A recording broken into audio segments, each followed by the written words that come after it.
Microfine. નમસ્કાર, news 18 ગુજરાતીમાં આપનું સ્વાગત છે. હું છું આપની સાથે સંધ્યા. જોઈએ સમાચાર વિસ્તારથી. નેશનલ ઇન્વેસ્ટિગેશન એજન્સીના બોટાદમાં ધામા છે. રાણપુરમાં એનઆઈએની ટીમનું સર્ચ ઓપરેશન. વહેલી સવારે એનઆઈએની ટીમ રાણપુર પહોંચી હતી. દેશ વિરોધી પ્રવૃત્તિ અંગે રાણપુરમાં તપાસ હાથ ધરી.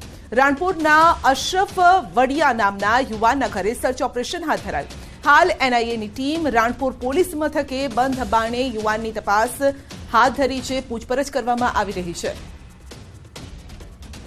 વધુ અપડેટ મેળવીશું સંવાદદાતા પ્રકાશ પાસેથી. જી પ્રકાશ, એનઆઈએનું સર્ચ ઓપરેશન ખાસ કરીને યુવકની તપાસ કરવામાં આવી રહી છે. પોલીસ મથકમાં જ બંધ બારણે પૂછપરછ ચાલી રહી છે. શું આખો મામલો? જી સંધ્યા, ગુજરાતમાં છે એનઆઈએની ટીમ છે તે આજે આવી પહોંચી છે વહેલી સવારથી. ગુજરાતમાં ટોટલ 3 જગ્યાએ સર્ચ ઓપરેશન હાથ ધરવામાં આવ્યું છે, જેમાં સુરત, વાપી અને બોટાદ જિલ્લાનું રાણપુર શહેર. આ 3 જગ્યાએ વહેલી સવારથી સર્ચ ઓપરેશન ચાલી રહ્યું છે. જેમાં જો રાણપુરની વાત કરવામાં આવે તો રાણપુર શહેરનું જે મેઘાણીનગર વિસ્તાર છે ત્યાંથી અશરફ વડિયા નામના યુવાનને એનઆઈની ટીમ દ્વારા વહેલી સવારથી જ ઝડપી લેવામાં આવ્યો હતો અને તેને રાણપુર પોલીસ સ્ટેશન ખાતે લાવવામાં આવ્યો છે અને રાણપુર પોલીસ ખાતે બંધ બારણે તેની પૂછપરછ કરવામાં આવી રહી છે. શા માટે લાવવામાં છે તે હાલ અત્યારે જાણવા નથી મળ્યું, પરંતુ કંઈક ને કંઈક દેશ વિરોધી જે ગતિવિધિઓ છે તેને લઈને આ સર્ચ ઓપરેશન હાલ અત્યારે શરૂ કરવામાં આવ્યું છે. બીજી બાજુ મીડિયાને પણ હાલ અત્યારે પોલીસ સ્ટેશન અંદર પણ નથી જવા દેવામાં આવી રહ્યા. એટલે ચોક્કસ કે એનઆઈની ટીમ દ્વારા હાલ અત્યારે બંધ બારણે જે આ વ્યક્તિ છે તેની પૂછપરછ કરવામાં આવી રહી છે. જી, આપનો આભાર અમારી સાથે જોડાવા.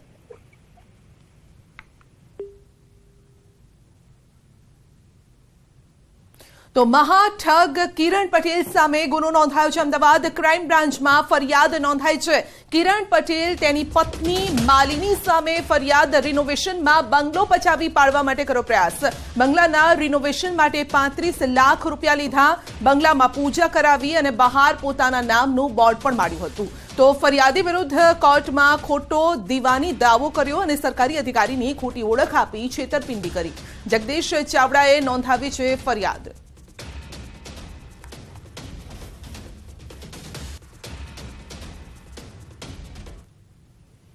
મહાઠગ કિરણ પટેલ મામલો છે. કિરણ પટેલ પર બોલ્યા છે ફરિયાદી જગદીશ ચાવડા. ક્રાઇમ બ્રાન્ચમાં જગદીશ ચાવડાએ નોંધાવી છે ફરિયાદ. રિનોવેશનના નામે 35 લાખ પચાવી પાડ્યા.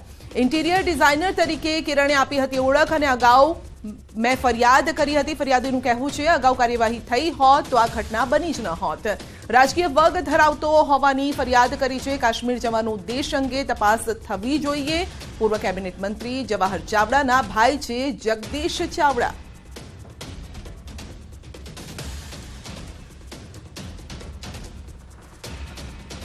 પટેલ એટલે મહાઠગ, તેની સામે એક ફરિયાદ થઈ છે ક્રાઇમ બ્રાન્ચની. જગદીશભાઈ જોડાયા છે. જગદીશભાઈ, આપ એક ફરિયાદ કરી છે, એ શું ફરિયાદનો ઉલ્લેખ કર્યો છે ને જે આ મહાઠગે છે શું ઠગાઈ આપની સાથે કે આપના કોઈ બીજા સાથે કરી છે? આ કિરણ પટેલ એક ઇન્ટિરિયર ડિઝાઇનર તરીકે મારી પાસે આવેલો. એટલે મેં કીધું 15 વર્ષથી હું આ બંગલામાં રહું છું, મારે થોડું ઘણું રિનોવેશન કરાવવાની ઈચ્છા છે. એટલે એમણે કીધું કે હું રિનોવેશન પણ કરી આપીશ ને ઇન્ટિરિયર ડિઝાઇનરનું કોઈ નાનું કામ હશે એ પણ કરી આપીશ.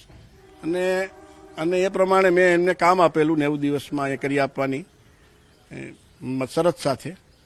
અને પછી એણે જ્યારે 90 દિવસ પૂરા થવાની વાર હતી એની પહેલાં એણે અહીં વાસ્તુ કરી, ફોટોગ્રાફી વિડીયોગ્રાફી કરી અને એવું એ પુરવાર કરવાનો પ્રયત્ન કરેલો કે આ બંગલો મારો છે.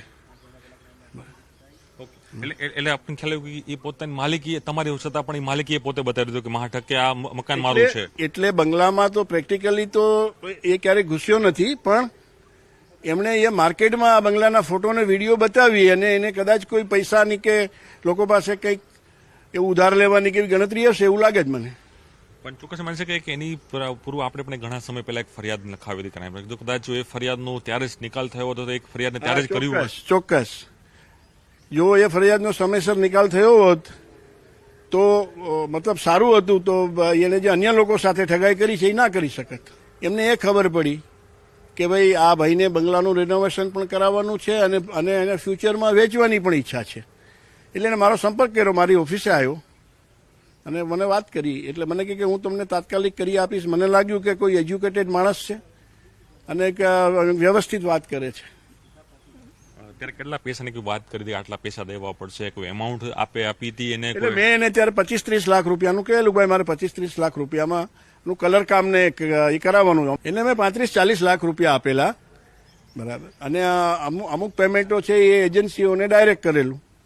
આપને પછી ખ્યાલ આવ્યો છે જે રીતે મીડિયા માધ્યમથી આવ્યું કે આ રીતે ઠગાઈ કરી રહ્યો છે, જે કાશ્મીરમાં પણ એ રીતે એ પકડાયો છે, ત્યારબાદ આપને એમ થયું કે ખરેખર આપણી સાથે પણ છેતરપિંડી કરી? હા, ચોક્કસ. મને એવું લાગ્યું કે આ માણસ બધા સાથે છેતરપિંડી કરે છે. અમદાવાદમાં પણ અનેક ફરિયાદો છે. હા, ખૂબ જ મોટા પીઠબળ છે એમને, અને એમનું હું નામ જાહેર કરી દઈશ 4 દિવસ પછી. હું પ્રેસ કોન્ફરન્સ કરવાનું છે. હું આ કહું છું ને કે આજે કિરણ પટેલ જયારે એરેસ્ટ થયો ત્યારે આખી લોબી કાશ્મીર પહોંચી ગઈ એને બચાવવા માટે. એટલે બીજેપીના કોઈ નેતા અથવા બીજેપીના કોઈ વ્યક્તિઓ? એવું નથી. બીજેપીના કોઈ મોટાનો આને સપોર્ટ છે કિરણ પટેલને. ચોક્કસ આ હતા જગદીશભાઈ. તેઓ માની રહ્યા છે કે કદાચ કે કિરણ પટેલ જે મહાઠગ છે તેને અનેક લોકોને ઠગ્યા છે અને તેને લઈને જ તેઓ આગામી સમયમાં મોટો ઘટસ્ફોટ પણ અહીં તેઓ કરવા જઈ રહ્યા છે. કેમેરામેન શર્મા સાથે પ્રણવ પટેલ, ન્યૂઝ 18 અમદાવાદ. કિરણ પટેલ એક ઇન્ટિરિયર ડિઝાઇનર તરીકે મારી પાસે આવેલો, એટલે મેં કીધું 15 વર્ષથી હું આ બંગલામાં રહું છું, મારે થોડું ઘણું રિનોવેશન કરાવવાની ઈચ્છા છે. એટલે એમણે કીધું કે હું રિનોવેશન પણ કરી આપીશ ને ઇન્ટિરિયર ડિઝાઇનરનું કોઈ નાનું કામ હશે એ પણ કરી આપીશ. 35-40 લાખ રૂપિયા આપેલા, બરાબર. અને અમુક પેમેન્ટો છે એ એજન્સીઓને ડાયરેક્ટ કરેલું. ખૂબ જ મોટા પીઠબળ છે એમને, અને એમનું હું નામ જાહેર કરી દઈશ. તો હવામાન વિભાગ તરફથી પ્રેસ કોન્ફરન્સ સીધા જ આપણે ત્યાં જઈએ. देखते हैं वो फ्रीली क्रॉस करते हैं, जैसे एटमॉस्फेयर में हो और ओशन में हो और प्लैनेट में हो, वो कहीं से कहाँ जा सकते हैं. हम तो जनरली बाउंड्री क्रॉस कर ही नहीं सकते वीज़ा पासपोर्ट का बिना, लेकिन वेदर सिस्टम जो है, साइक्लोन है, any system, they can move anywhere in any part of the planet और एनी पार्ट ऑफ अर्थ और एटमॉस्फेयर और वाटर. और उनके लिए जो आवर वेदर और climate water cycle will be different in future आज दे वेयर इन पास्ट. अभी जो ग्लोबल वार्मिंग की वजह से पूरा, जैसे 150 साल पहले हमारा टेम्परेचर अर्थ का जितना था अभी 1 डिग्री बढ़ गया है. In future also extreme weather, heat wave, frequency of heat wave, frequency of cold wave, वो सारे बढ़ सकता है ग्लोबल वार्मिंग की वजह से. और हमको इसके लिए तैयार रहना है, हमको खुद को भी फिट रखना है health wise to tackle high temperature. Even हमको स्विमिंग भी जानना चाहिए अगर फ्लड हो रहा है तो उसको मैनेज करने के लिए. और ज़्यादा कोल्ड हो रहा है तो हमको बॉडी को फिट करना है, हेल्थ वाइज फिट रहना है और आउटडोर एक्टिविटी ज़्यादा करना चाहिए to tackle our extreme weathers. Madam ji, क्या आप ये मान सकते हैं कि जो अभी सारे के समर विंटर में भी देखा गया तो हीट वेव की पहली बार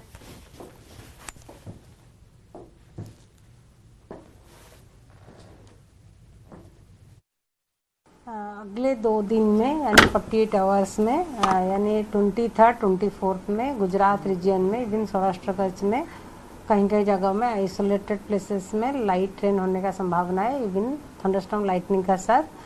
लेकिन आज होने का संभावना है. कल चांसेस बहुत कम है, लेकिन रूल्ड आउट नहीं है, कहीं का जगह में हो सकता है. 25th onwards mostly weather dry रहने का संभावना है. और टेम्परेचर देखा जाए तो अगले 3-4 दिन के लिए नो लार्ज चेंज रहेगा. जैसे अभी टेम्परेचर चल रहा है पूरे गुजरात में, ऐसे ही रहेगा. 2-3 दिन का बाद टेम्परेचर राइज होने का संभावना है by 2 to 4 degree Celsius. Ma'am, आज कहाँ पर बारिश होगी? आज जो बारिश दिया गया है मोस्टली जो रहेगा कोस्टल सौराष्ट्र कच्छ में, इवन गुजरात रीजन में काफ़ी कम हो जाएगा, लेकिन बनासकांठा, साबरकांठा, इवन पाटण में भी हो. તો 19 જિલ્લા માટે આગાહી કરવામાં આવી છે. ખાસ કરીને સૌરાષ્ટ્રના કોસ્ટલ વિસ્તાર અને ઉત્તર ગુજરાતના કેટલાક વિસ્તારોમાં વરસાદ થઈ શકે છે. આગળ વધીએ. રાજ્યમાં રખડતા શ્વાનનો ત્રાસ વધી ગયો છે. રખડતા શ્વાનના લીધે 24 કલાકમાં 2ના મોત થયા છે. ગઈકાલે સુરતમાં, આજે રાજકોટમાં ઘટના ઘટી છે. તો સુરતમાં શ્વાન કરડવાથી બાળકનું મોત થયું છે. રાજકોટમાં શ્વાનના લીધે મહિલાનું પટકાતા મોત થયું છે. શ્વાને સાડીનો છેડો પકડતા મહિલા બાઇકથી નીચે પટકાઈ હતી. સુરતના ભેસ્તાન વિસ્તારની પણ ઘટના છે, જ્યાં 5 વર્ષના બાળકને શ્વાને બચકા ભર્યા છે. તો સારવાર દરમિયાન બાળકનું મોત થયું છે. રાજકોટમાં કોઠારીયા ચોકડી નજીક ઘટના બની હતી, જ્યાં ઘાયલ મહિલાને હોસ્પિટલ ખસેડાયા હતા અને તબીબોએ મૃત જાહેર કર્યા છે.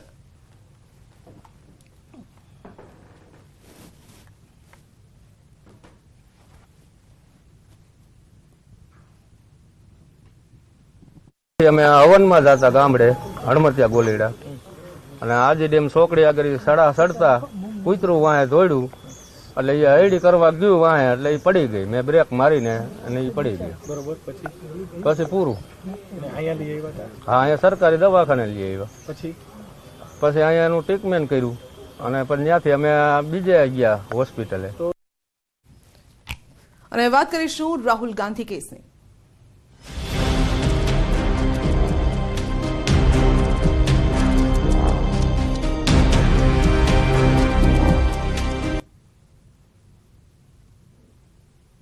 સુરતના માનહાની કેસમાં રાહુલ ગાંધી દોષિત જાહેર થયા છે. નિર્ણય બાદ રાહુલ ગાંધીએ ટ્વીટ કર્યું છે, મારો ધર્મ સત્ય અહિંસા પર આધારિત છે. સત્ય મારો ભગવાન, અહિંસા તેને પામવાનું સાધન છે. રાહુલ ગાંધીએ આ ટ્વીટ કરીને સંદેશ પણ આપ્યો છે. તો રાહુલ ગાંધીએ ટ્વીટ કર્યું છે, મારો ધર્મ સત્ય અહિંસા પર આધારિત છે. સત્ય મારો ભગવાન, અહિંસા તેને પામવાનું સાધન છે.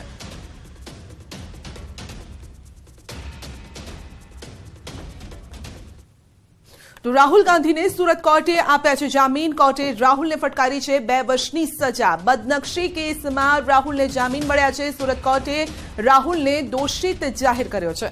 તો રાહુલ ગાંધીને આઈપીસીની કલમ 499 અને 500 હેઠળ દોષિત ઠેરવવામાં આવ્યા. જે સજા ફટકારવામાં આવી તે 2 વર્ષની છે. તે સજા સામે તેમણે અપીલ કરી છે કે તેમને અપીલના સમયગાળા સુધી જામીન પર મુક્ત કરવામાં આવે અને કાયદા મુજબ કોર્ટે તેમને 30 દિવસ માટે જામીન આપ્યા છે. અપીલ ન થાય ત્યાં સુધી કોર્ટે સજાને સ્થગિત કરી છે. તો પુણેશ મોદીએ કર્યો હતો માનહાનિનો કેસ. સજા સામે અપીલ માટે રાહુલને 30 દિવસનો સમય અપાયો છે. મોદી અટક પર ટિપ્પણી કરી હતી અને તેના ઉપર માનહાનિનો કેસ ભાજપના ધારાસભ્ય અને પૂર્વ મંત્રી પુણેશ મોદીએ કર્યો હતો. 2019ની લોકસભાની ચૂંટણીના પ્રચાર દરમિયાન રાહુલ ગાંધીએ કર્ણાટકમાં તેમના ભાષણમાં મોદી અટક વિશે નિવેદન કર્યું હતું અને જેના પર કેસ નોંધવામાં આવ્યો હતો. રાહુલ ગાંધીના આ નિવેદન પર રાજકારણ ગરમાયું છે અને હવે આજે આ કેસમાં રાહુલ ગાંધીને દોષિત જાહેર કરી 2 વર્ષની સજા આપવામાં આવી છે. કોર્ટ પ્રક્રિયા પૂર્ણ થયા બાદ રાહુલ ગાંધીએ સર્કિટ હાઉસ ખાતે નેતાઓ સાથે બેઠક કરી અને જે બાદ હોટેલમાં ગુજરાતી ભોજન પણ લીધું.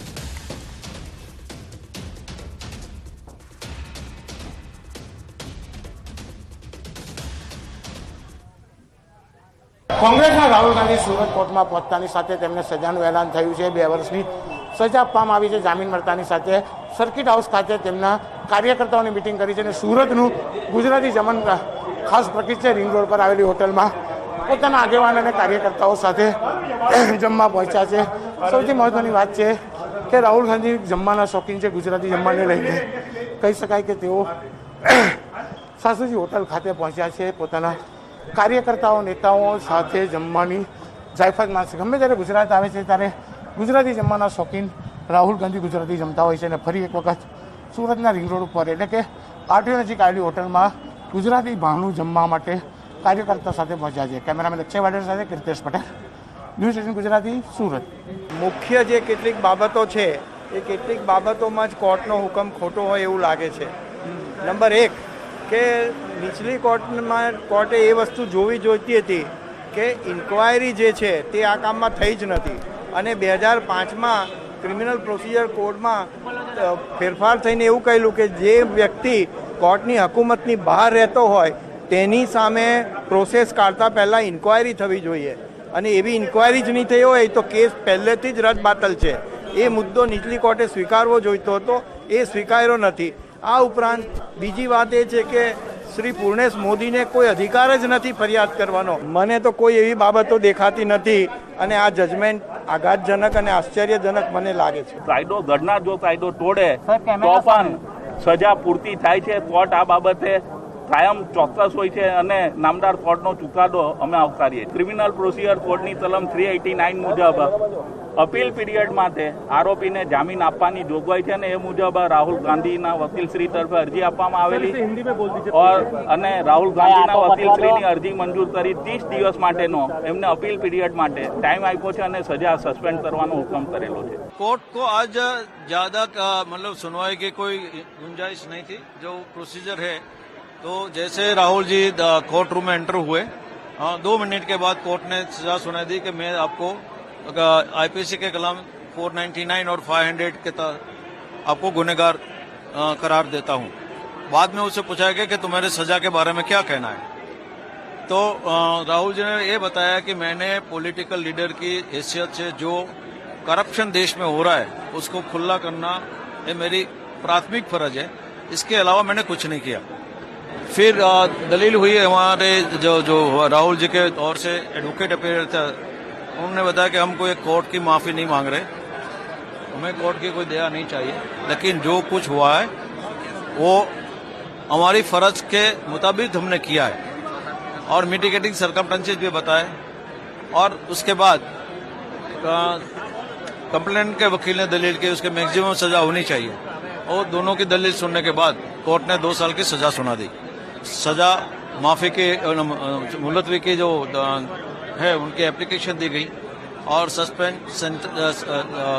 सेंटेंस से सस्पेंड कर दिया गया और 30 दिन का टाइम दिया गया कि आप अपील कर लो और जामीन लेके उनको छोड़ दिया गया। जो भी इन्होंने किया है उससे किसी को हार्म नहीं हुआ है, ना ही कंप्लेनेंट को, ना ही किसी को कुछ हार्म नहीं हुआ है। जो प्रोसिक्यूशन के वकील है उन्होंने एक बहुत अच्छी बात बताई यहाँ पर। उन्होंने ये कहा कि Rahul Gandhi is a member of a parliament और वो संसद में और राज्यसभा में इस देश के कानून बनते हैं, तो अगर जो लोग कानून बनाते हैं वो लोग कानून तोड़ेंगे तो देश में, समाज में इसका क्या मैसेज जाएगा। तो उन्होंने ये कहा प्रोसिक्यूशन के वकील ने कि हो सके उतनी सजा, जितनी मैक्सिमम सजा इसमें है वो मैक्सिमम सजा ही न दी जाए और जो भी मैक्सिमम फाइन है वो भी उन्हें फाइन किया जाए और जो कंप्लेनेंट है उसे भी कंपनसेशन मिलना चाहिए। आ जाहिर सभा में તેમણે કહ્યું હતું, हिंदी में बात करी थी कि सभी चोरों का उपनाम मोदी क्यों, और भी ढूंढो कितने मोदी निकलेंगे। એનો ગુજરાતીમાં શુદ્ધ અર્થ થાય છે કે બધા ચોરોની અટક મોદી કેમ। તો આ પ્રકારની જે વાત હતી એના અનુસંધાનમાં અહીંયા બદનક્ષીની ફરિયાદ નામદાર સુરતની કોર્ટમાં કરવામાં આવી હતી અને આજે નામદાર કોર્ટે જે ચુકાદો જાહેર કર્યો છે એમના નિર્ણયને, કોર્ટના નિર્ણયને આવકારું। બુલેટિનમાં આગળ વધીશું નાનકડા બ્રેક બાદ।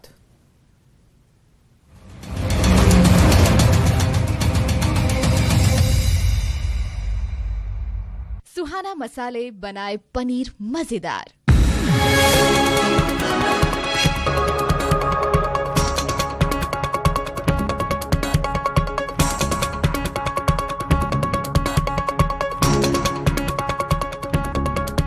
सुहाना मसाले बनाए पनीर मजेदार। कामदार वर्ग में भारे रोष। वोर्ड नंबर 8 में आनंदनगर सुधराई कोलोनी लाजपत रायनी महिलाओं बेડાઓ સાથે રસ્તા પર ઉતરી। રાજકોટના ધોરાજીમાં પાણી મુદ્દે કુંવરજી બાવળિયાને પત્ર। ધારાસભ્ય મહેન્દ્ર પાટલિયાએ પત્ર લખી નર્મદાની લાઇનમાંથી પાણી આપવા માંગ કરી। 10 થી 12 દિવસે પાણી વિતરણ થતું હોવાની પણ ફરિયાદ। 9 MLD પાણી આપવા માંગ। અમરેલીના રાજુલામાં રખડતા ઢોરનો ત્રાસ। સતત બીજા દિવસે આંકલાઓના યુદ્ધે શહેરને લીધું માથે। તાલુકા પંચાયત પાસેથી 2 આંકલા લડતા પહોંચ્યા એસટી બસ સ્ટેશન સુધી। 20 મિનિટ સુધી 2 આંકલાઓએ 2 વિસ્તારને બાનમાં લીધા। વલસાડના ધરમપુરમાં એસટી ડેપો પાસે આંકલાનો આતંક। રહેણાંક વિસ્તારમાં જાહેર રસ્તા પર બાખડ્યા હતા 2 આંકલાઓ। સ્થાનિકોએ આંકલાને છૂટા પાડવા કર્યા અનેક પ્રયાસો। આંકલાઓને કારણે વાહન ચાલકો મુશ્કેલીમાં મુકાયા। ગોંડલના કોલીથડ ગામમાં પણ વરસાદી માહોલ જામ્યો અને ધોધમાર વરસાદ તૂટી પડ્યો। વરસાદથી ખેતરમાં પડેલો તૈયાર પાક પલળતા ખેડૂતમાં દોડધામ મચી ગઈ। કમોસમી વરસાદથી ખેડૂતોને મોઢે આવેલો કોળિયો છીનવાઈ રહ્યો છે। ગ્રામ્ય વિસ્તારોમાં વરસાદી માહોલ જામતા ખેડૂતો ચિંતામાં મુકાયા। આ તરફ જેતપુર પંથકમાં પણ માવઠાના મારથી ખેડૂતો ચિંતિત બન્યા। ભારે પવન અને ગાજવીજ સાથે વરસાદ થતા ઘઉં, ચણા, વરિયાળી, કેરી, ધાણાના પાકને નુકસાન થયું। બપોર બાદ તોફાની બનેલા કમોસમી વરસાદે ભર ઉનાળે અષાઢ જેવો માહોલ સર્જી દીધો। છેલ્લા કેટલાય સમયથી માવઠાનો માર સહન કરી રહેલા પાકનો કચ્ચરઘાણ વળી જાય એવી સ્થિતિ ઊભી થઈ. ધોરાજીના કેટલાય વિસ્તારમાં કમોસમી વરસાદે બધું વેરણ-છેરણ કરી નાખ્યું. પવન સાથે વરસેલા ભારે વરસાદથી ઘઉં, ચણા, વરિયાળી સહિતના મોટાભાગના પાકની હાલત દયનીય બની ગઈ. ખેડૂતે મહા મહેનતે વાવેલા પાક પર મુશ્કેલીના પાણી ફરી પડ્યા. રાજકોટના શાપર પંથકમાં પણ કમોસમી વરસાદે કાળો કેર વર્તાવ્યો. ખેડૂતે વાવેલા ઉભા પાક પર આકાશી આફત વરસતા ખેડૂતોની હાલત કફોડી બનતી જાય છે. રાજકોટ શહેરમાં જાણે ચોમાસું જામ્યું હોય એમ ગાજવીજ સાથે 1 કલાકમાં 1.25 ઇંચ વરસાદ ખાબકી ગયો. ધોધમાર વરસાદથી રસ્તા પાણી થઈ ગયા. ધર્મેન્દ્ર રોડ પર નદી વહેતી હોય તેવા દ્રશ્યો સર્જાયા. બપોર બાદ અચાનક જ વાતાવરણ પલટાયું અને વીજળીના કડાકા ભડાકા સાથે ધોધમાર વરસાદ તૂટી પડ્યો. ભારે પવનને કારણે વાહન ચાલકો મુશ્કેલીમાં મુકાયા. શહેરની મુખ્ય બજાર ગણાતી પરા બજારમાં ધોધમાર વરસાદને પગલે પાણી વહી ગયા હતા. ચૈત્રી માસમાં અષાઢી માહોલ સર્જાતા વેપારીઓએ પોતાનો માલ સામાન જે બહાર રાખ્યો હતો તે ફટાફટ અંદર પોતાની દુકાનમાં લઈ લીધો. વરસાદ વરસતા જે બજાર ગ્રાહકોથી ઉભરાતી હતી તે ખાલીખમ જોવા મળી. રાજકોટ શહેરમાં એટલો ધોધમાર વરસાદ વરસ્યો કે રસ્તા પર ચોમાસા જેવા દ્રશ્યો સર્જાયા. રાજકોટ મનપા દ્વારા બનાવેલ હોસ્પિટલ ચોક ખાતે આવેલા બ્રિજમાં કમોસમી વરસાદના પાણી ફરી વળ્યા. બ્રિજ નીચે પાણી ભરાતા કેટલાય વાહન ચાલકો અટવાયા હતા. નવા જ બનાવેલા બ્રિજમાં પાણી ભરાઈ જતા રાહદારીઓ અને વાહન ચાલકોમાં રોષ ભભૂકી ઉઠ્યો. કાળા ડિબાંગ વાદળ અને પવનના ભયંકર સુસવાટા. કચ્છના માંડવી બીચ પર બપોરના સમયે વાતાવરણમાં પલટો આવ્યો અને એટલો જોરદાર પવન ફૂંકાયો કે માંડવી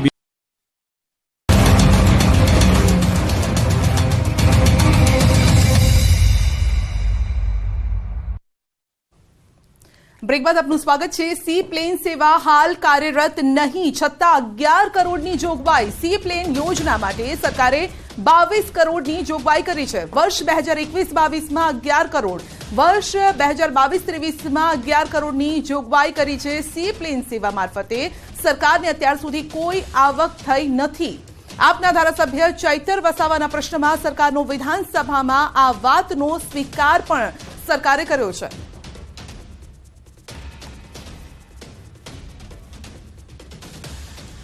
ન્યૂઝ 18 નેટવર્ક પર રાઇઝિંગ ઇન્ડિયાની 3જી આવૃત્તિની જાહેરાત કરવા માટે અમે અત્યંત ઉત્સાહિત છીએ. રાઇઝિંગ ઇન્ડિયા એક પ્લેટફોર્મ કે જ્યાં અમે ભારતની સફળતા અને વિકાસની વાર્તાની ઉજવણી કરવા માટે કેટલીક સૌથી મોટી અને સૌથી પ્રભાવશાળી વ્યક્તિઓને એક સાથે લાવીએ છીએ. અને આ વર્ષની થીમ રિયલ હીરોઝ છે, જ્યાં અમે અસાધારણ લોકોની વાર્તાઓ વિશે વાત કરીશું તેમજ તેમની અસાધારણ સિદ્ધિઓ. તો આ લોકોએ આપણા દેશમાં સકારાત્મક પરિવર્તન લાવવામાં ઘણી મદદ કરી છે. આ ક્લાઇમેટ ઇમરજન્સી માટે લડનારાઓથી લઈ અને ભારતની કેટલીક સૌથી જૂની કલા, વારસો અને સંસ્કૃતિને પુનર્જીવિત કરવામાં મદદ કરનારાઓ સુધીની હશે. ન્યૂઝ 18 નેટવર્કના દેશભરના પત્રકારોની મદદથી અમે આવા જ કેટલાક હીરોઝની શોધ કરી આગામી થોડા અઠવાડિયામાં અમે તમારા માટે આવા જ ખાસ લોકોની ખાસ વાર્તા સાથે લાવીશું. जब सुंदरता और कारीगरी का जिक्र होता है तो कश्मीर की लकड़ी की नक्काशी का नाम जरूर आता है. इसी संस्कृति और कला को जीवित रखने का जिम्मा उठाया है 70 वर्षीय श्रीनगर के निवासी गुलाम नबी दार ने, जो अखरोट की लकड़ी पर नक्काशी के लिए विश्व भर में प्रसिद्ध है. लेकिन इनका सफर आसान नहीं था. गुर्बत की वजह से यथ काम लोगमुत कैसन कारीगरन पुरान आदत तम ये फन हावान बेस कह तिमन वोन दुमुख है मे हेचनव तुम दुमुख है लकुट े हेक ये गस वंस बहुत गसान पार्कन मज अत वुचान कुदरत पोश खसान पार्कन मज पे बह कलम काकुत निवान मज बेहवान अत पकान फैमिली कह पकान. जब सुंदरता और कारीगरी का जिक्र होता है तो कश्मीर की लकड़ी की नक्काशी का नाम जरूर आता है.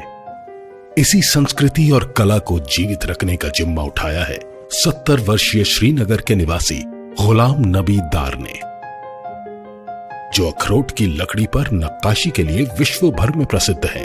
लेकिन इनका सफर आसान नहीं था.